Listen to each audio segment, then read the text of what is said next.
안녕하셨죠? 사랑 플러스 건강톡톡의 국희균입니다.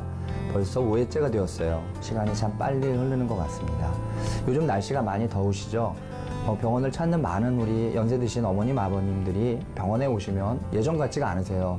어디가 편찮으세요? 그러면 머리끝부터 발끝까지 너무 많이 아파서 무엇부터 말씀을 드려야 될지 모르겠습니다. 그리고 아무리 치료해도 여기저기 낫질 않습니다. 이런 말씀을 많이 하십니다. 그 원인이 우리 신체는 발끝부터 머리끝까지 연결되어 있는데 이 연결되어 있는 몸의 균형이 틀어지면 온 몸이 아프신 거거든요. 오늘 이 시간에는 몸의 균형이 어떻게 신체에 영향을 미치고 어떤 증상이 있는지에 대해서 함께 알아보는 시간을 갖겠습니다. 이유도 없이 쑤시고 아프다? 그런데 병원에 가도 원인을 알 수가 없다. 하나님께서 만드신 아름다운 우리 몸. 환경적인 요인과 내부적 상태에 따라 우리 몸의 균형이 깨지고 있다는데 오늘 사랑플러스 건강톡톡에서는 우리 몸 균형의 중요성과 어떻게 유지해야 하는지 그 방법에 대해 함께 알아본다. 하나님께서 주신 우리의 몸을 지킨다. 대한민국 관절의 달인 사랑플러스 병원 국희균 원장. 네, 나이가 조금씩 드시면 참 병원을 자주 오시게 되세요. 그래서 어떤 분들은 제가 병원 근처에 전셋집을 하나 내세요 이렇게 말씀하실 정도로 자주 오시는데 병원의 의사 선생님들을 참 생각을 많이 해주세요. 어디가 아픈지 본인이 한 곳만 딱 말씀하시고 치료 방법도 물리치료해주세요, 주사 놔주세요 이렇게만 얘기하세요. 근데 안 나으시는 거죠. 중요한 건 그렇게 해서. 그 이유는 제가 조금 전에 말씀드렸듯이 우리 몸의 균형이 나이가 드시면 틀어지시기 때문에 아픈 곳이 여러 곳이 다 연관되어 있다는 것입니다. 하나님은 저희를 만들 때 반듯하게 만들어 놓으셨는데 저희가 나이가 들면서 살면서 많은 외부의 환경적인 문제 또 내부적인 문제로 인해서 몸의 균형이 틀어져서 곳곳이 아프게 된 겁니다. 요즘 아이들 보통 7, 8세에서 한 10세까지 부모님들이 아이들을 많이 데려오시거든요. 아이가 발목이 자꾸 겹질린다든지 무릎이 아프다고 그러는데 또 병원에 가보면 원인을 모르시는 경우가 많습니다. 흔히들 그걸 성장통이라고 하죠. 옛날에는 성장통 하면 원인을 몰랐지만 요즘은 성장통의 원인을 보통 6가지, 7가지 얘기를 하는데 공통점이 있습니다. 성장통은 자라면서 아이가 기고 서서 걸을 때부터 몸이 틀어진다는 겁니다. 육안적으로 잘 보이지 않지만 미세한 틀어짐으로 인해서 발목, 무릎, 허리, 목에 통증을 갖게 돼요. 근데 병원에 가서 전체적으로 몸의 균형 상태를 살피지 않고 아픈 곳만 치료한다 그러면 아이들이 내내 아프게 돼서 성격도 소심해지고 또한 점점 사람을 멀리하게 됩니다. 왜냐? 아이가 아파서 엄마 아빠한테 치료해달라고 갔는데 병원에서 의사 선생님은 괜찮다고 하거든요. 그러면 흔히 얘기하는 꾀병이라고 여기기 때문에 실제로 아이들이 아픈 겁니다. 몸이 틀어지면 어릴 적부터 발목, 무릎, 허리, 목이 아플 수 있다. 그리고 아이들이 이제 중학교, 고등학교 가게 되면 공부를 많이 하죠. 저처럼 이렇게 앉아서 공부를 많이 하게 되는데 공부할 때 자세를 가만히 보시면 많이 집중을 합니다. 한 곳을. 그러면 목에 쏠림 현상이 앞으로 가죠. 또 이렇게 보면 다리를 이렇게 꼬고 하거나 아니면 이런 식으로 하거나 이렇게 해서 한 자세로 우리 익숙한 자세로 많이 생활을 하게 되는데 그러다 보면 아이들이 어디를 많이 아파하냐면은 어깨하고 목, 그다음에 허리 쪽 불편함을 호소하는데 그걸로 인해서 마찬가지로 또 틀어진 것을 교정하지 않으면 딱딱하게 굳어서 병원에 가면 이런 이야기 많이 들으셨을 거예요. 일자목.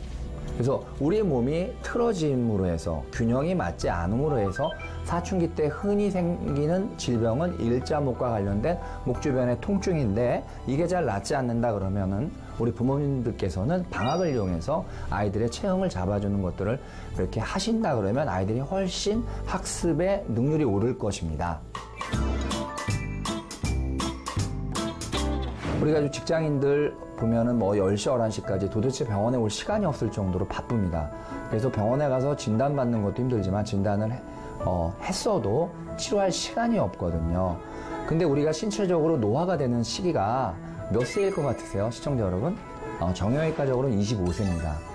그러니까 25세만 넘으면 우리가 어디가 아프면 회복이 잘 안 됩니다. 충분한 쉼이 있어야 되는데 사실 요즘 젊은 우리 직장인들 그게 어렵죠. 그래서 생각하셔야 될 거는 내가 많이 쓰지 않는 근육을 많이 써서 신체 균형을 똑바로 해주는 것에 관심을 가지시고 퇴근 후에 피트니스 클럽을 간다든지 아니면 집에서 스트레칭이라든지 간단한 운동법을 배워서 관리를 잘 하시면 건강한 직장 생활을 하실 수 있는데 그걸 안 하시게 되면 직장 생활에서 어떤 능률이 오르지 않게 되죠. 30대 전까지의 직장인들이 온몸이 많이 아프다 그러면은 내가 쓰지 않는 근육을 많이 튼튼하게 해서 몸의 틀어짐과 쏠림 현상을 막아주시면 건강한 직장 생활을 하실 수 있을 겁니다. 제가 한 환자분을 소개할까 합니다. 50대인데 허리는 65세, 70세 허리가 되셔서 수술까지 급기야하게 되었어요. 일반 수술이 아니라 척추요합술이라 그래서 신경이 나가는 주변의 인대 근육이 딱딱해서 다 그거를 걷어내고 쇠를 집어넣는 수술까지 하시게 되었거든요. 이러한 분이 젊었을 때 어렸을 적부터 몸 틀어짐을 방지하고 잘 걷고 튼튼한 허리를 가지셨다면 이렇게 수술까지는 안 하시게 되셨을 겁니다. 우리 몸을 통합적으로 우리가 생각해서 한 부분에 집착하지 마시고 전체적인 건강을 어떻게 유지하는 것이 좋을 것인가를 생각하시면은 우리 시청자 여러분들, 성도 여러분들께서 건강한 노년을 맞으실 수 있을 겁니다. 그래서 마지막으로 우리 북유럽 국가를 노르딕 국가라고 합니다. 그 노르딕 국가 북유럽에 가보면은 많은 시민들이 이렇게 노르딕 스키라 그래서 스키 우리 폴대라는 게 있죠. 이걸 잡고 바르게 걷는 그러한 것들이 보편화되어 있습니다. 제가 이제 병원에서 그런 어떤 캠페인을 하고 있는데 우리 이 프로그램을 보신 성도 여러분들께서도 노르딕 스키처럼 똑바로 걷는 그러한 운동 습관을 갖고 계신다 그러면 노년에 허리 수술 또 무릎 관절 수술을 받으면 어떨까 할까 이렇게 고민하지 않고 건강한 노년을 보내실 수 있을 것입니다.